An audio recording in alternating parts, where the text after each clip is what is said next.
নমস্কার, কেটিভি বাংলায় আপনাদের স্বাগত। আজকে আমরা এমন একজন অতিথির সঙ্গে কথা বলবো, তার আলাদা করে পরিচয় দেওয়ার বোধহয় কোনো প্রয়োজনীয়তা নেই, কারণ রাজ্য রাজনীতিতে তিনি অত্যন্ত পরিচিত মুখ। আমাদের সঙ্গে রয়েছেন রমলা চক্রবর্তী। দিদি নমস্কার, সময় দেওয়ার জন্য অনেক ধন্যবাদ। প্রথমে যে প্রশ্নে আসবো, যে আমরা এই মুহূর্তে দেখতে পাচ্ছি যে রাজ্যে মানে সংখ্যার নিরিখে বামেরা শূন্য, কিন্তু কর্মসূচিতে ভিড় যদি আমরা দেখি, সেটা ইনসাফ যাত্রা হোক বা বিভিন্ন ধরনের কর্মসূচিতে হোক, মানুষের অংশগ্রহণ কিন্তু অনেকটাই হচ্ছে, কিন্তু ভোট বাক্সে তার প্রতিফলন আমরা দেখতে পাচ্ছি না। আপনার দীর্ঘ রাজনৈতিক অভিজ্ঞতা, কি মনে হয় আপনার মূল্যায়ন কি, কেন? তার তো আমার আলাদা করে কোনো মূল্যায়ন হবে না, আমার পার্টির যে মূল্যায়ন আছে সেটাই আমাদের মূল্যায়ন। মূলত ভোটটা তো কিভাবে হয় সেটা তো রাজ্যের মানুষ, দেশের মানুষ তারা দেখতে পাচ্ছে। যে বিহারের ভোট হলো, উত্তর ভারতে ভোট হয়, সব জায়গাতেই ভোটের চেহারাটা যা হয়, আমাদের এখানেও তার কিছু ব্যতিক্রম তো হয় না। এই যে এসআইআর শুরু হয়েছে, সেই এসআইআরে তো একটা জিনিস স্পষ্ট হচ্ছে যে ডেড ভোটার, যে আজকে ডেড ভোটার যদি বাদ দেওয়া যায় বা যেত, তাহলে পরই ভোটের চেহারাটা, মানে মতামতের চেহারাটা নির্বাচক মণ্ডলীর একেবারেই আলাদা হয়ে যেত। একদিকে ডেড ভোট, অন্যদিকে লেফট ভোট, এইগুলোকে কেন্দ্র করে একটা মেজরিটি মাইনরিটির প্রশ্নটা তো সেখানটাতে থেকেই যায়। এটা মানে সন্দেহ, যেটা এখন একেবারে এসআইআর করার পরে আমরা বুঝতে পারছি সেটা। আর অন্যদিকে তো নানান প্রশ্ন আছে, সেক্ষেত্রে মানুষের সমস্যা সংকট, তার থেকে মানুষ বেরিয়ে আসার কথা ভাবে, তারা সামনে যেটা পায় সেটাকে মনে করে যে এই দিয়ে যদি তারা বেরোতে পারে। ফলে আমরা যাই বলি না কেন, যে মানুষ কিছু রোজগার করে না, যার কিছু রোজগার নেই, সে 1000 টাকা পেলে পরে সেটা তার কাছে একটা বড় ব্যাপার, সেটা থাকে। আর মানুষ বাঁচে আশায় কিছু একটা হবে। এই যে মিথ্যে প্রচার, মিডিয়ার প্রচার, কারণ প্রচার যন্ত্রটা শাসক গোষ্ঠীর হাতে, সে কেন্দ্রই বা কি রাজ্যই বা কি, প্রচারে মানুষ অনেকখানি বেশি প্রভাবিত হয়। তারপরে আন্দোলন সংগ্রামের ক্ষেত্রে গণতান্ত্রিক অধিকারগুলো এমনভাবে সেগুলোকে আজকে মানুষকে তার থেকে বঞ্চিত করা হচ্ছে যে কথা বলার অধিকারও তো বহু জায়গাতে নেই। ভোটটা কি সে নিজের ইচ্ছে মতন ভোটটা দিতে পারে? তো আমার তো এই সল্ট লেকে আমাদের তো অভিজ্ঞতা আছে, এখানে ভোটের চেহারাটা দেখেছি আমরা, যে মানুষের ভোটে মানুষের চিন্তা চৈতন্য, তার ইচ্ছের প্রতিফলন সবসময়, মানে প্রতিফলন তো তার ঘটছে না। সেই দিকগুলো আছে, মানুষের ভয় ভীতি সন্ত্রাস আছে। এটা না করতে পারলে পরে এলাকায় থাকতে পারবে না, এটা না করলে এইটা করতে পারবে না। সাধারণ সব মানুষ তো রাজনীতিগতভাবে এমন জায়গায় তো পৌঁছয় না যে যা হোক ঘটুক না কেন সেই জায়গায় যেতে পারে না। সাধারণ মানুষ শান্তিপ্রিয়, তারা সেইভাবে বাঁচতে চায়।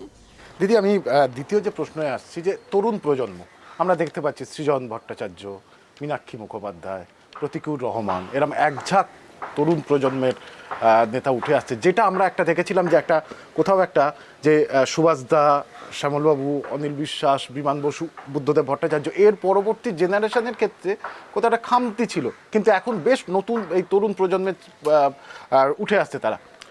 এদের হাতে সিপিআইএম আগামী দিনে কি ঘুরে দাঁড়াতে পারবে, আপনি বিশ্বাস করেন? সেই যে বললাম যে মানুষ বা বামফ্রন্ট বা কমিউনিস্ট পার্টি, তাদের সমস্তটাই হচ্ছে তারা একটা আশা, তাদের একটা সফলতা, আজ না হোক কাল সেটা হবেই, এই বিশ্বাস নিয়ে। এই বিশ্বাসটা তো বড় কথা।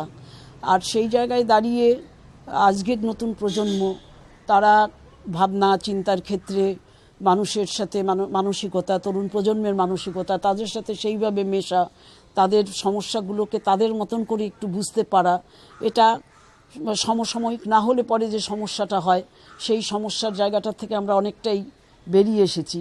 কারণ আমাদের এই যে ছেলে মেয়েগুলোর কথা বলছেন, এরা প্রত্যেকেই এদের ব্যক্তি জীবনে, ছাত্র জীবনে, এরা পারিবারিক জীবনে, এরা প্রত্যেকেই একটা বড় জায়গার থেকে এসেছে। তথাকথিত যে সমাজ আমাদের প্রগতিশীল যাদের বলি আমরা, যাদের আমরা শিক্ষিত বলি সত্যিকারের, যদি সেটা কোয়ালিফিকেশনের দিক থেকে হয়, সার্টিফিকেটের দিক থেকে হয়, সব দিক থেকে হচ্ছে এরা অত্যন্ত মানুষের কাছে গ্রহণযোগ্য একটা জায়গাতে এরা আছে।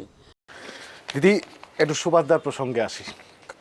আর সুভাষদা মানেই হলো একটা বহুমুখী প্রতিভা এবং অবশ্যই তার সঙ্গে কিছু কিছু ক্ষেত্রে বিতর্ক থেকেছে। আমি প্রথমে যেটা আপনাকে জিজ্ঞেস করবো, 1971 সালে রাজ্য কমিটির সদস্য হলেন, তারপর দীর্ঘদিন বাদে এবং এমনও শোনা যায় যে জ্যোতিবাবুর হস্তক্ষেপে সম্পাদক মণ্ডলীর সদস্য হলেন। এটা কোথাও একটা কি তার প্রতি বঞ্চনা করা হয়েছিল, বা তার যে প্রাপ্য সম্মানটা দরকার ছিল সেটা কি পার্টি সাংগঠনিক দিকে সেটা কি তিনি পাননি? না, এ ব্যাপারে আমি কিছু বলতে পারবো না এই জন্য যে পার্টির কাউকে নেতৃত্বে নিয়ে আসা, কাকে দিয়ে কোন কাজটা হবে। আর কমিউনিস্ট পার্টিটা তো এমন যে একেবারে তাকে টপ নেতৃত্বে না থাকলে পরে সে পার্টিতে কাজ করতে পারে না, তা নয়। একজন সাধারণ সদস্য, তারও যে দায়িত্ব, তার যে কাজগুলি করার কথা পার্টির জন্যে, একজন নেতা যে তারও ঠিক সেই করার কথা। আর সুভাষদাকে তাকে সেই সম্পাদক মণ্ডলীতে আসুক আর না আসুক, সুভাষদা পার্টিতে সবসময়ই অত্যন্ত প্রয়োজনীয় ছিল এবং পার্টির কাছে সমস্ত সময় সুভাষদা যে গুরুত্ব, সেটা অত্যন্ত গুরুত্ব ছিল। সে পার্টি বলতে পার্টির নেতৃত্ব থেকে শুরু করে পার্টি কমরেড সর্বস্তরই সেটা ছিল। কাজেই সুভাষদাও কখনো মনে করেনি, তার কখনো মনে হয়নি যে তার প্রতি একটা সাংঘাতিক ইনজাস্টিস হচ্ছে, বা আমরাও সে কথা মনে করি। এটা পার্টি ঠিক করে বলতে পারবে, পার্টি কাকে রাখবে, কাকে তুলবে, কাকে ছাড়বে। তারপরে আজকে এতদিন পরে এই প্রসঙ্গ একেবারেই অপ্রাসঙ্গিক মনে হয়, তো সবই মিটে গেছে। আর একটা প্রসঙ্গে আসি, যেটাও চর্চিত বিষয়, এবং আমরা জানি যে প্রচারটা যেভাবে হয়েছিল আদতে সেই ঘটনাটা ঘটেনি। আমরা একটু আপনার মুখে শুনবো যে সেই ঘটনাটা তারাপীঠে সুভাষদার যাওয়া এবং আসল যে ঘটনাটা ঘটেছিল সেটা কিন্তু বোধহয় কোথাও একটা চাপা পড়ে গেছে। সেইটা নিয়ে এটা খুবই হইচই হয়েছে। এটা হইচই হওয়াটা যে খুব অসম্ভব তাও না, কারণ এটা ঠিকই একজন কমিউনিস্ট পার্টির নেতার পক্ষে ওপেনলি কোথাও ধর্মীয় আচরণ, এটা অনেকে করে না তা নয়। তারা হয়তো সবটা ধরা যায় না, গোপনে করতে পারেন, বা বাড়ির প্রেশার থাকে, সমস্ত থাকে, কিন্তু এটা করে না, সাধারণ হিসেবে এটা করে না। তাই সেই দিক থেকে এটা একটা ব্যতিক্রম ছিলই।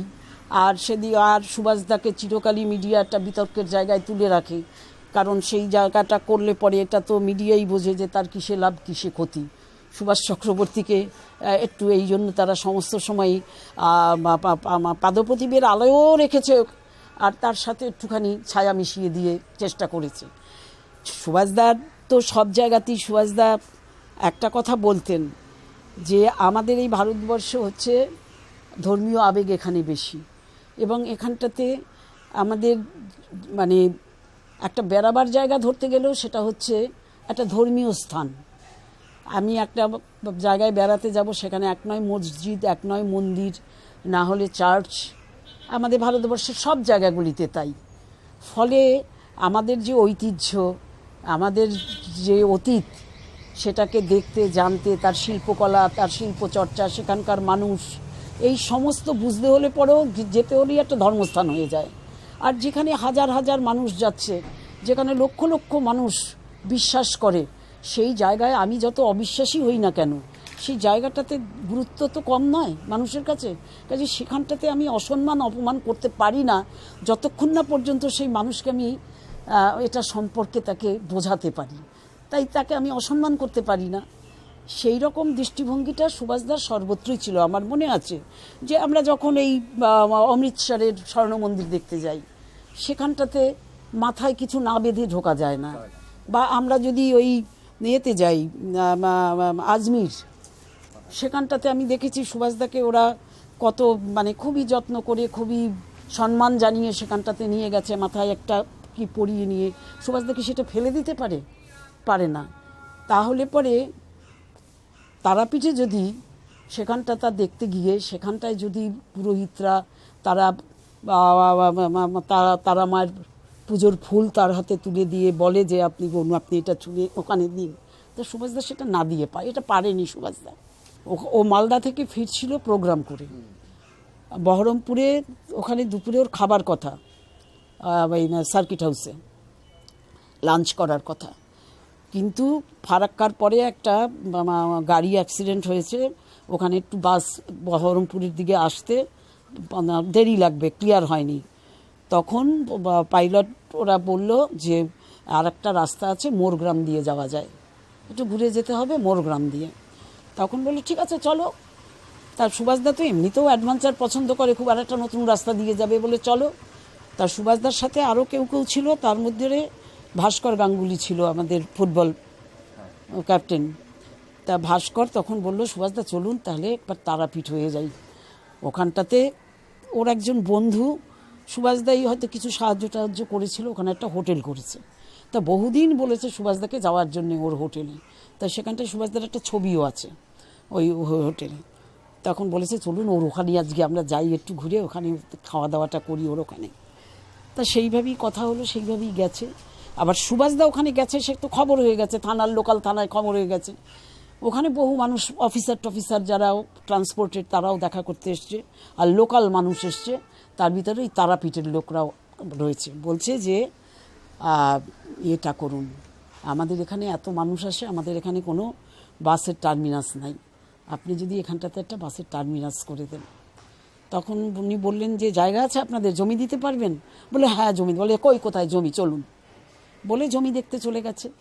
সেই জমি দেখে সেখানটাই এখনও আছে সেই বাস টার্মিনাস, বিশাল বাস টার্মিনাস তারাপীঠের। তা সেই সুভাষদা ঠিক আছে, ওখানে অফিসার টফিসদের সাথে, পুলিশদের সাথে, সবার সাথে কথাবার্তা বললেন।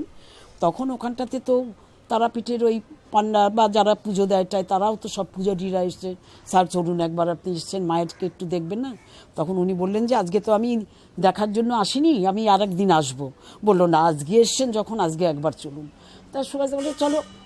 উনি গেছেন ওখানটাতে, ওরা যেমন করে, ওরা যা করে ভিআইপি গেলে পরে ওরা তাই করেছে, সুভাষদাও তাই করেছে। এই হচ্ছে ওখানকার এপিসোড। একটু সাংসারিক প্রশ্নে আসি। স্বামী কমরেড, আপনি নিজে কমরেড, সেখানে দাঁড়িয়ে ব্যস্ততা দুজনেরই দুদিক থেকে, আপনার কোনো জায়গায় কোনো রকম অভিমান আছে যে সুভাষদা সময় দিতে পারেন? একেবারেই না। না কেন আমি বলছি যে আমাদের যখন মানে যৌথ জীবনযাত্রা শুরু হয় তখনই কথা ছিল যে ও পরিষ্কার বলেছিল যে আমি বাইরেটা দেখবো, তুমি ভেতরটা দেখো, 1 নম্বর। 2 নম্বর তখন মজা করে হতো যে আমি দেখবো ভিয়েতনাম যুদ্ধের মীমাংসা হচ্ছে কি না বা ইত্যাদি ইত্যাদি, এই আর তুমি দেখো যে চাল আছে কি না, এইসব এইরকম কথা ছিল। তারপরে যেটা হলো সেটা হলো যে দুজনই তো তখন আমরা মানে প্রথম জীবনে তো দুজনই মানে ও হোল টাইমার, আমি সেমি হোল টাইমার।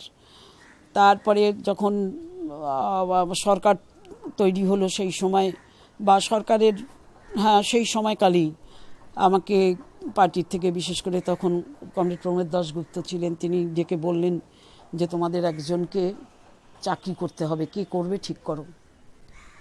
তখন আমিও ছোটোবেলার থেকে, আমার একটা কমিউনিস্ট পরিবার, বড় হয়েছি সেখানে, দাদারা সব জেল খেটেছে, ইলা মিত্রর সাথে রাজশাহী জেলে 5 বছর সেখানে তারা ছিল কমিউনিস্ট পার্টি করার অপরাধে। মানসিকতাটাই অন্যরকম ছিল, আমি কোনোদিন ভাবিনি যে চাকরি করব। কিন্তু প্রমোদদা বললেন যে দেখো পার্টির তো এই অবস্থা, একটা সংসার চালাতে গেলে তোমার সংসার আছে, বড় হবে, তা সেক্ষেত্রে একজনকে তোমাদের চাকরি করতে হবে, কে করবে।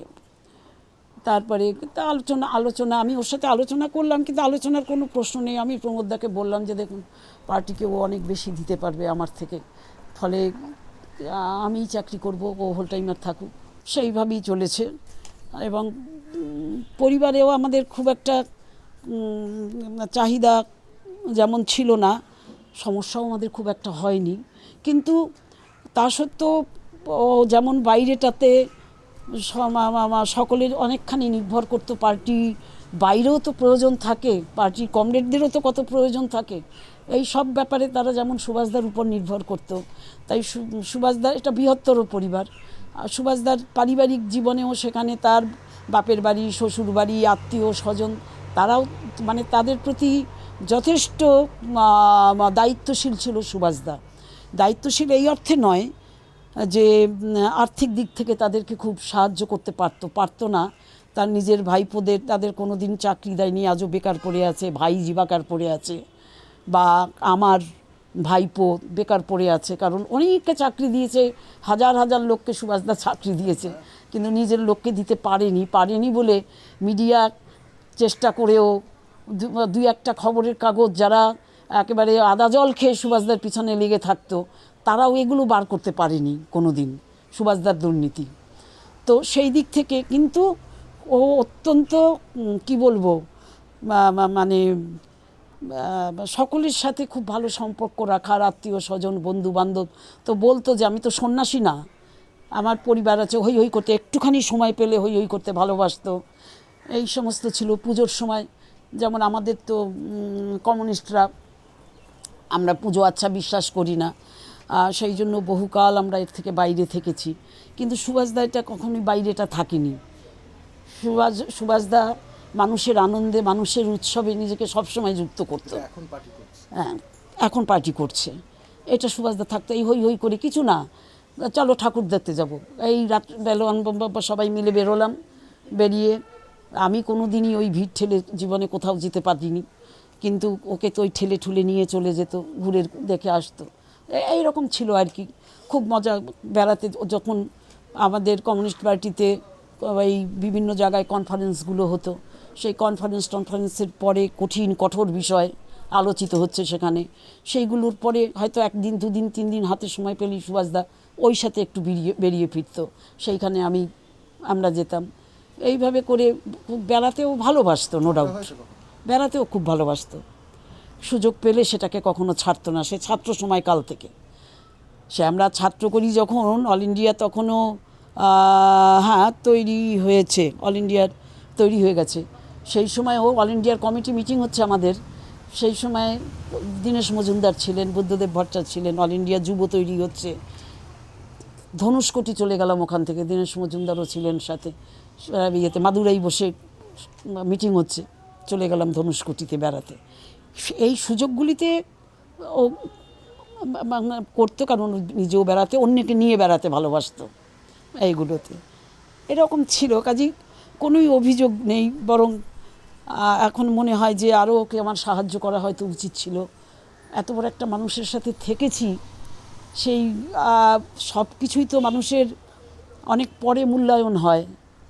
যে এই কথাটা বলা হয়নি যে আমাকে তুমি ধন্য করেছো, এ কথাটা বলা হয়নি, কিন্তু নিশ্চয়ই এত বড় একজন মানুষ, এবং মানে এত বড় বলছি আমি এই অর্থে, এই এই এই বড় নয় যে সে এতকাল মন্ত্রী ছিল, বা সে একটা কমিউনিস্ট পার্টির নেতা ছিল, বা আজও ছাত্র যুবক বা পার্টির মানুষরা তারা তাকে এত ভালোবাসে যে এই যে গৌরব, এই গৌরবটা হয়তো থাকতে ওকে বোঝাতে পারিনি, এখন তো ফিল করি, এখনও সেটা খুব বেশি করে ফিল করি। যখন বিভিন্ন মিছিল মিটিংয়ে সমাবেশে যখন যাই, আমার তো নিজস্ব একটা পরিচয় আছে, সে পরিচয় বাইরেও আমি সুভাষ চক্রবর্তীর স্ত্রী, অনেককাল একসাথে ছিলাম, তাই একটা আলাদা আবেদন আমার মানুষের কাছে, পার্টির লোকের কাছে তো, পার্টির তো বাদই দিলাম, সাধারণ মানুষের কাছেও সেটা, সে কী সাংস্কৃতিক জগৎ, কী খেলার জগৎ, কোন জগতের কথা আমি বলবো, কি ডাক্তারদের সমাজ হোক, যে কোনো জায়গায় সমাজে এমন কোনো দিক ছিল না যেখানটায় মানে সুভাষদার হাত, সুভাষদার যোগাযোগ সেখানটাতে ছিল না, এটা দেখি এখনও। সেই কথাটা বলা হয়নি, এইটা একটা আফসোস। আমি অন্য প্রসঙ্গে যাই আর একটু।